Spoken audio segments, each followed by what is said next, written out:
Om Swastiastu, saya mahasiswa dari Yayasan Rani Gorde Sekolah Tinggi Ilmu Ekonomi Satya Dharma Singaraja, School Economic with Spiritual Insight, yang beralamat Jalan Yudhistira nomor 11, nomor telepon 0362 22950 Singaraja, atau bisa hubungi langsung di website www.stie-satyadharma.ac.id.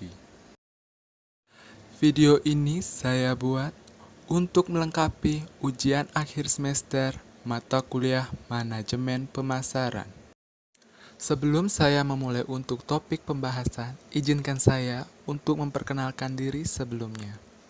Nama saya Anak Agung Ngurah Tendes Pinandita, NIM 190111103, dan yang terhormat dosen untuk mata kuliah Manajemen Pemasaran, Gusti Putu Eka Kusuma yang saya hormati. Topik pembahasan yang akan saya jabarkan adalah riset pemasaran dan bisnis yang cocok pada kondisi pandemik saat ini, yaitu COVID-19. Saya memilih usaha frozen food dan bumbu dapur. Alasan saya memilih jenis usaha ini karena saya lihat peluang bisnis ini sangat menjanjikan. Selain itu, jenis varian frozen food yang ditawarkan juga beraneka ragam dan memiliki umur penyimpanan pun yang lumayan panjang, sesuai jenisnya. Ada yang mulai tahan dari seminggu, 1 bulan, bahkan hingga setahun. Untuk bumbu dapur adalah jenis bumbu dapur yang sudah siap untuk digunakan. Biasanya, ini akan menghemat waktu untuk para ibu rumah tangga yang tidak mau ribet dalam urusan dapur. Bumbu dapur ini mudah dalam penggunaannya. Takaran yang digunakan juga sesuai dengan selera masing-masing. Bumbu dapur memiliki varian sesuai dengan jenis makanan apa yang akan dibuat. Bentuk jenis bumbu dapur ada 2, berupa pasta dan bubuk. Alasan yang kedua kenapa saya memilih jenis usaha ini, karena usaha ini mencangkup semua kalangan, baik dari anak-anak, remaja, hingga orang dewasa. Dilihat dari anak-anak, jenis makanan ini sangat aman untuk mereka konsumsi, dan sangat mereka gemari karena memiliki banyak varian. Dilihat dari remaja, terutama yang baru atau ingin belajar memasak, mereka sangat menyukai karena praktis digunakan. Takaran sesuai dengan seleranya masing-masing. Dan untuk orang dewasa, ini sangat simpel untuk mereka, karena hanya tinggal menggoreng, memanggang, merebus sesuai jenis makanan yang mereka akan buat. Menjadi lebih mudah tanpa harus ribet menghaluskan bumbu menggunakan blender atau mengulek. Jenis usaha ini adalah jenis perusahaan perorangan. Pemilik perusahaan merupakan pemilik tunggal usaha tersebut. Pemilik berhak atas seluruh laba setelah dikenakan pajak, namun si pemilik juga menanggung sendiri seluruh risiko dan kerugian atas usahanya. Target usaha ini sudah saya jelaskan sebelumnya di awal, yang mencangkup semua kalangan baik dari anak-anak, remaja, maupun orang dewasa. Frozen food ada berbagai macam bentuk dan variannya. Terutama paling digemari masyarakat adalah aneka sayuran, aneka daging, ikan, seafood, dan juga camilan lainnya. Berikut adalah jenis-jenis frozen food yang saya akan jabarkan. Daging sapi dan ayam. Makanan beku ini merupakan salah satu favorit masyarakat. Biasanya memang banyak ditemukan di supermarket atau swalayan dengan jenis daging beku seperti ini.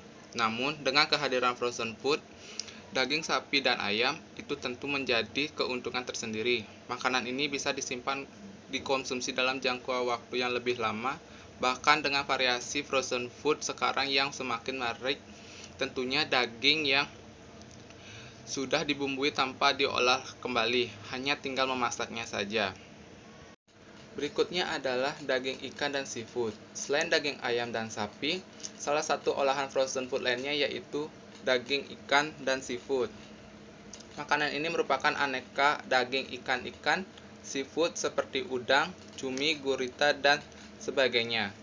Daging ini juga sama seperti daging sapi dan daging ayam. Mereka sudah diberi bumbu dan dibekukan. Jika ingin mengolahnya hanya tinggal memasaknya saja, baik merebus, dipanggang maupun digoreng. Selanjutnya nugget ayam.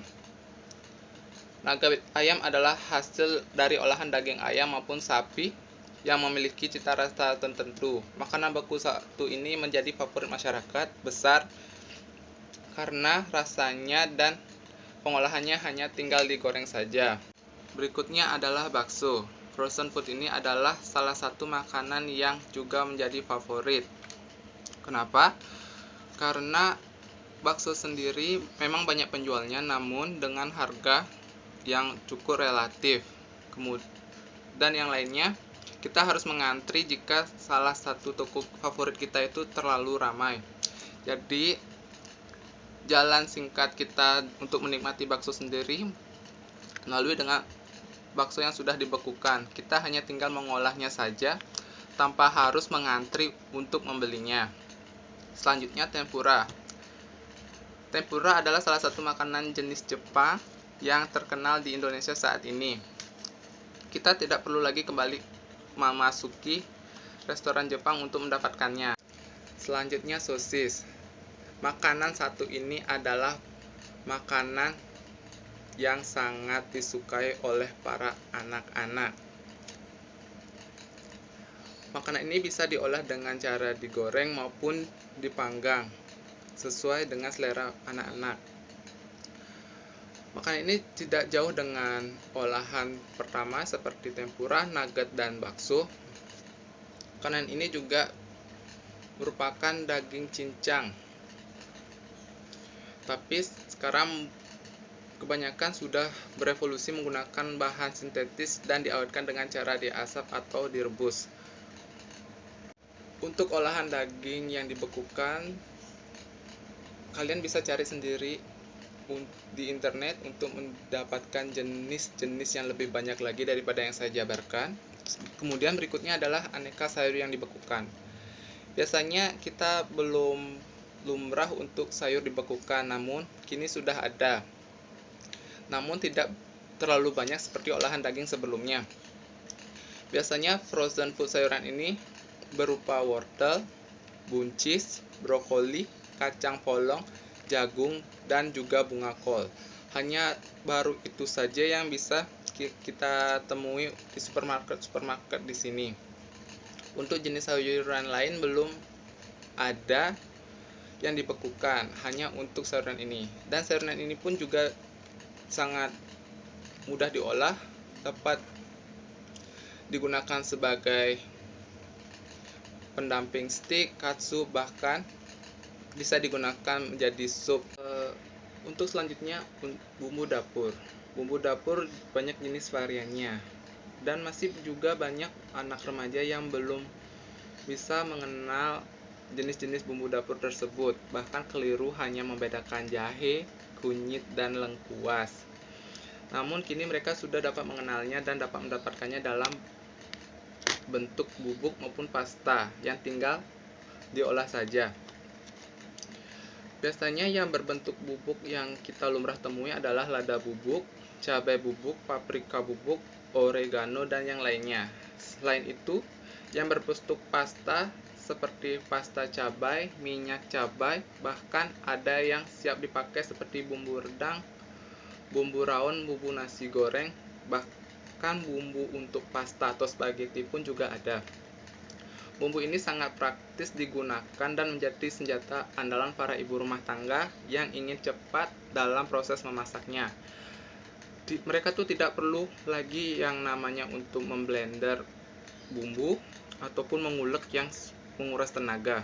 Untuk penempatan usaha ini yaitu berada di pusat kota, di mana pusat kota menjadi tempat yang sering kita jumpai atau kita lewati untuk menemukan hal yang kita inginkan, maka dari itu penempatan di pusat kota menjadi hal yang utama. Karena banyak masyarakat yang berlalu lalang di kota atau hanya sekedar berkeliling saja. Dengan begitu, tempat usaha mudah dikenali masyarakat, mudah dilihat, dan mudah dijangkau. Bahkan, tempat usaha juga harus memiliki sebuah lahan untuk parkir kendaraan pelanggan. Untuk pemasarannya sendiri, biasanya mereka menggunakan aplikasi online seperti Facebook, Google, bahkan Shopee, yang dimana mereka belanja online itu lebih mudah, cepat, tanpa harus keluar rumah. Belum lagi untuk yang kawasannya dekat, biasanya mereka menggunakan jasa yaitu berupa Grab. Jadi mereka tidak perlu keluar dari rumah saat pandemi seperti ini. Kelebihannya, makanan yang mereka beli itu dapat memiliki umur simpan yang panjang. Jadi mereka tidak masalah untuk menyimpan atau membuat stok banyak agar jarang keluar rumah untuk menghindari penyebaran virus. Sekian topik pembahasan dari saya. Jika ada salah-salah kata yang kurang berkenan di hati Anda, saya mohon maaf yang sebesarnya. Terima kasih atas waktu dan kesempatan yang telah diberikan. Saya akhiri dengan Parame Santi. Om Santi Santi Santi Om.